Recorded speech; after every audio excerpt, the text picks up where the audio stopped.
Então disse Jesus aos seus discípulos: Se alguém quer vir após mim, a si mesmo se negue, tome a sua cruz e siga-me.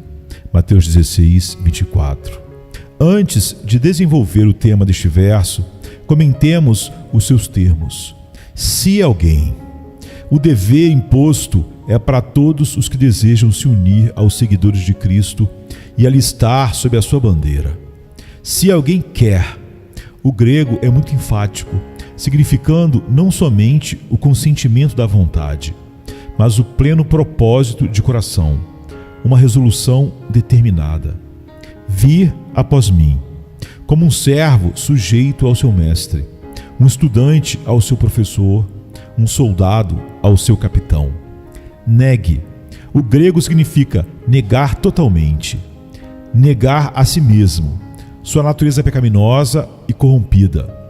E tome, não passivamente sofra ou suporte, mas assuma voluntariamente, adote ativamente sua cruz, que é desprezada pelo mundo, odiada pela carne, mas que é a marca distintiva de um cristão verdadeiro. E siga-me. Viva como Cristo viveu, vivendo em Cristo e pelo seu poder. Por sua graça soberana, viva para a glória de Deus. O contexto imediato é mais solene e impressionante. O Senhor Jesus tinha acabado de anunciar aos seus apóstolos, pela primeira vez, a aproximação da sua morte de humilhação. Verso 21. Pedro se assustou e disse: Tem compaixão de ti, Senhor. Verso 22. Isto expressou a política da mente carnal. O caminho do mundo é a procura para si mesmo e a defesa de si mesmo. Tenha compaixão de ti é a soma de sua filosofia, do humanismo, do homem natural. Mas a doutrina de Cristo não é salva a ti mesmo, mas sacrifica a ti mesmo. Cristo discerniu no conselho de Pedro uma tentação de Satanás. Verso 23. E imediatamente a rejeitou. Então, voltando-se para Pedro, disse: Não somente deve o Cristo subir a Jerusalém e morrer, mas todo aquele que desejar ser um seguidor dele deve tomar sua cruz. Verso 24. O deve é tão imperativo num caso como no outro. Mediatoriamente, a cruz de Cristo permanece sozinha, mas experiencialmente ela é compartilhada por todos que entram na vida. O que é um cristão? Alguém que sustenta a membresia em alguma igreja terrena? Não. Alguém que crê num credo ortodoxo? Não. Alguém que adota um certo modo de conduta? Não.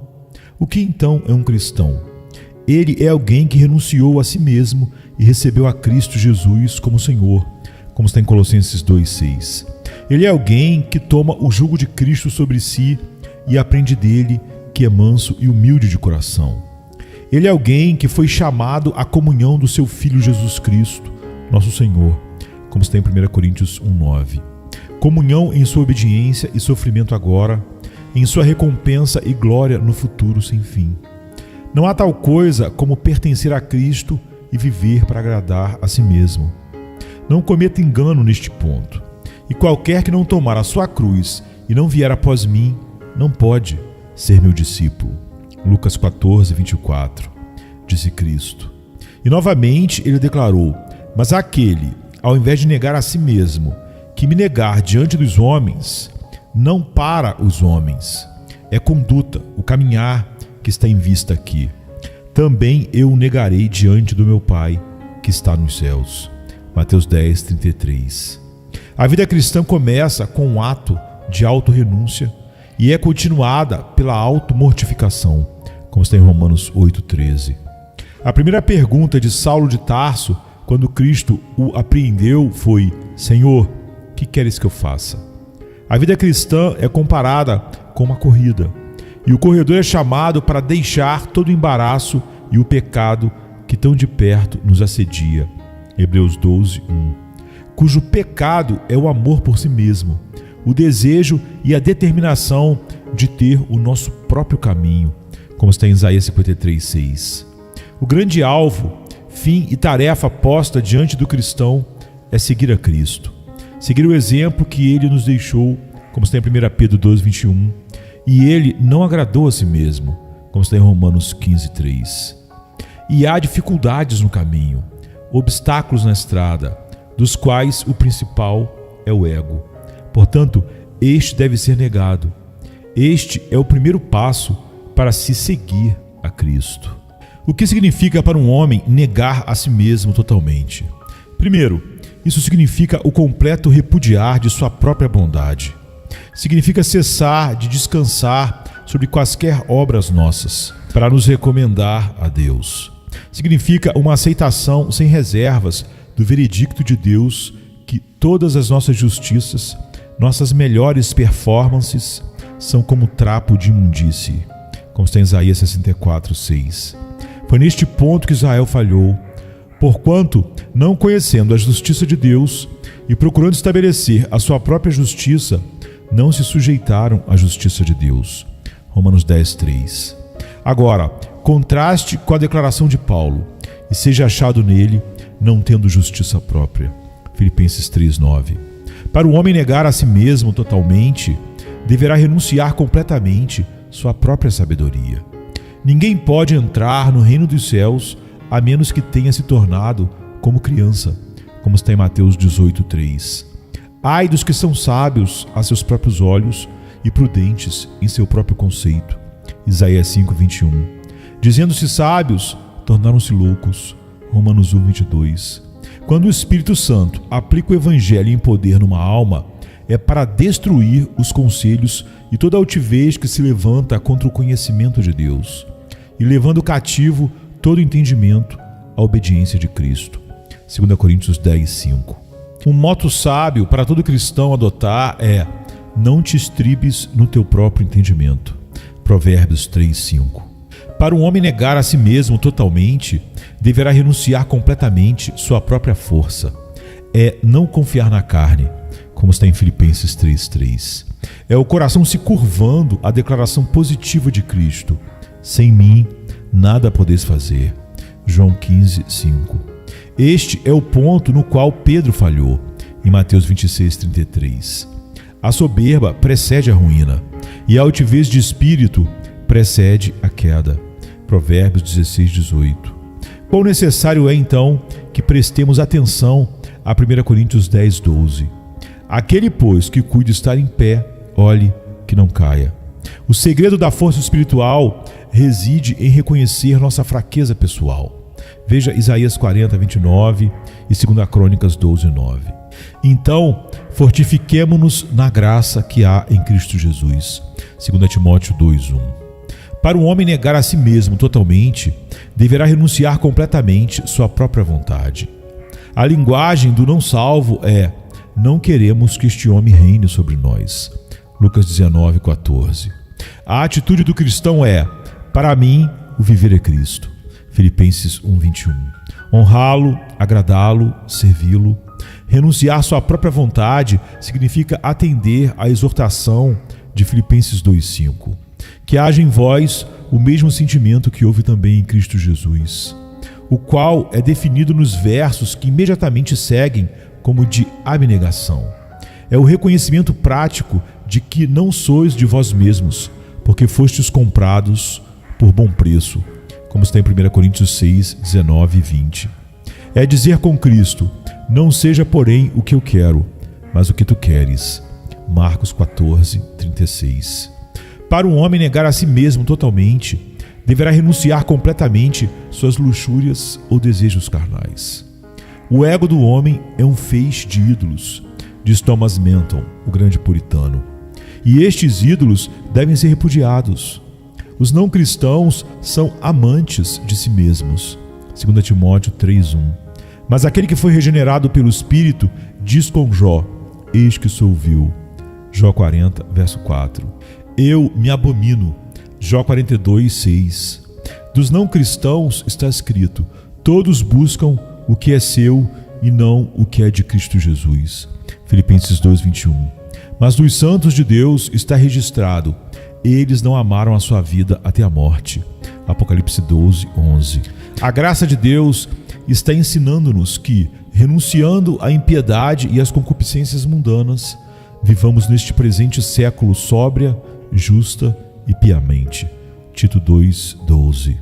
Esta negação do ego que Cristo requer de todos os seus seguidores deve ser universal. Não há nenhuma reserva, nenhuma exceção feita. Nada disponhais para a carne no tocante às suas concupiscências. Romanos 13:14. Deve ser constante, não ocasional. Se alguém quer vir após mim, a si mesmo se negue, dia a dia, tome a sua cruz e siga-me. Lucas 9:23. Deve ser espontânea, não forçada, realizada com satisfação, não relutantemente. Tudo quanto fizerdes, fazei-o de todo o coração, como para o Senhor e não para os homens. Colossenses 3:23. Quão impiamente o padrão que Deus colocou diante de nós tem sido rebaixado. Como isso condena a vida acomodada, agradável à carne e mundana de tantos que professam, mas de maneira vã, que eles são cristãos. E tome a sua cruz. Isso se refere não à cruz como um objeto de fé, mas como uma experiência na alma. Os benefícios legais do Calvário são recebidos através do crer, quando a culpa do pecado é cancelada. Mas as virtudes experimentais da cruz de Cristo são somente desfrutadas à medida que somos, de modo prático, conformados com a sua morte, como está em Filipenses 3:10. É somente à medida que realmente aplicamos a cruz às nossas vidas diárias, regulamos nossa conduta pelos seus princípios, que ela se torna eficaz sobre o poder do pecado que habita em nós. Não pode haver ressurreição onde não há morte. E não pode haver andar prático em novidade de vida até que carreguemos no corpo o morrer do nosso Senhor Jesus, como está em 2 Coríntios 4:10. A cruz é o sinal, a evidência do discipulado cristão. É sua cruz e não o seu credo que distingue um verdadeiro seguidor de Cristo do mundano religioso. Agora, no Novo Testamento, a cruz tem o significado de realidades definidas. Primeiro, ela expressa o ódio do mundo. O Filho de Deus veio aqui não para julgar, mas para salvar, não para punir, mas para redimir. Ele veio aqui cheio de graça e verdade. Ele sempre esteve à disposição dos outros, ministrando aos necessitados, alimentando os famintos, curando os enfermos, libertando os possessos pelo demônio, ressuscitando os mortos. Ele era cheio de compaixão, gentil como um cordeiro, inteiramente sem pecado. Ele trouxe com ele felizes notícias de grande alegria. Ele procurou os perdidos, pregou aos pobres, todavia não desdenhou dos ricos. Ele perdoou pecadores. E como ele foi recebido?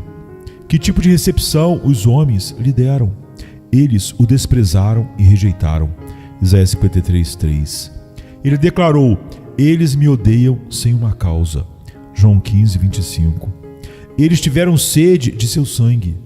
Nenhuma morte ordinária os apaziguaria. Eles demandaram que ele deveria ser crucificado. A cruz, então, foi a manifestação do ódio inveterado do mundo pelo Cristo de Deus. O mundo não mudou. Não mais do que o etíope pode mudar sua pele ou o leopardo suas manchas. O mundo e Cristo ainda estão em aberto antagonismo. Por conseguinte, está escrito: aquele, pois, que quiser ser amigo do mundo, constitui-se inimigo de Deus. Tiago 4:4.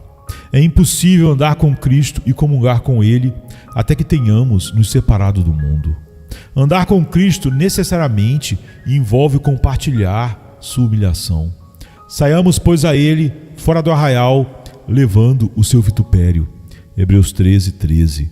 Isso foi o que Moisés fez. Veja Hebreus 11:24-26.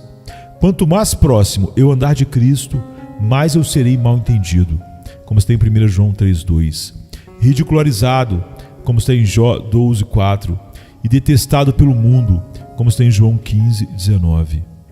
Não cometa engano aqui. É extremamente impossível continuar com o mundo e ter comunhão com o Santo Cristo. Portanto, tomar minha cruz significa que eu deliberadamente convido a inimizade do mundo através da minha recusa em ser conformado a ele, como está em Romanos 12:2. Mas o que importa o olhar carrancudo do mundo se estou desfrutando os sorrisos do Salvador? Tomar minha cruz significa uma vida voluntariamente rendida a Deus. Como o ato dos homens ímpios, a morte de Cristo foi um assassinato. Mas como o ato do próprio Cristo, foi um sacrifício voluntário, oferecendo a si mesmo a Deus. Foi também um ato de obediência a Deus. Em João 10:18, ele disse: ninguém, falando de sua vida, tira de mim. Pelo contrário, eu espontaneamente a dou. E por que ele o fez? Suas próximas palavras nos dizem: este mandato recebi do meu Pai. A cruz foi a suprema demonstração da obediência de Cristo. Nisto, ele foi nosso exemplo. Uma vez mais citamos Filipenses 2:5, que haja em vós o mesmo sentimento que houve também em Cristo Jesus. E nos versos seguintes, nós vemos o amado do Pai tomando a forma de um servo e tornando-se obediente até a morte e morte de cruz. Agora, a obediência de Cristo deve ser a obediência do cristão, voluntária, alegre, sem reservas, contínua. Se esta obediência envolve vergonha e sofrimento, acusação e perda, não devemos nos acovardar, mas pôr o nosso rosto como um seixo, como diz Isaías 50, verso 7. A cruz é mais do que o objeto da fé do cristão. Ela é o sinal de discipulado, o princípio pelo qual sua vida deve ser regulada. A cruz significa rendição e dedicação a Deus. Rogo-vos, pois, irmãos, pelas misericórdias de Deus, que apresenteis o vosso corpo por sacrifício vivo, santo e agradável a Deus, que é o vosso culto racional. Romanos 12, verso 1. Esta é a lógica inevitável do Calvário. Somos chamados para seguir o exemplo de Cristo, para a companhia de seus sofrimentos e para ser participantes em seu serviço. Assim como Cristo a si mesmo se esvaziou, como está em Filipenses 2:7, assim devemos fazer. Assim como ele veio para servir e não para ser servido, como está em Mateus 20:28, assim devemos ser. Assim como ele não agradou a si mesmo, como está em Romanos 15:3, assim devemos fazer. Porquanto, quem quiser salvar a sua vida, perdê-la-á. E quem perder a vida por minha causa, achá-la-á. Mateus 16:25. Palavras quase idênticas a estas são encontradas novamente em Mateus 10:39, Marcos 8:35, Lucas 9:24, 17:33 e João 12:25. Certamente, tal repetição mostra a profunda importância de notar e prestar atenção a este dito de Cristo. Ele morreu para que nós pudéssemos viver, João 12:24, e assim devemos fazer, como está em João 12:25. Como Paulo, devemos ser capazes de dizer: em nada tenho a minha vida por preciosa. Atos 20:24. A vida que é vivida para a gratificação do ego neste mundo está perdida para a eternidade. A vida que é sacrificada para os interesses próprios e rendida a Cristo será achada novamente e preservada durante toda a eternidade. Um jovem universitário graduado, com prospectos brilhantes, respondeu ao chamado de Cristo para uma vida de serviço a ele na Índia, entre a casta mais baixa dos nativos. Seus amigos exclamaram: que tragédia! Uma vida lançada fora. Sim, perdida, até onde diz respeito a este mundo, mas achada novamente no mundo por vir.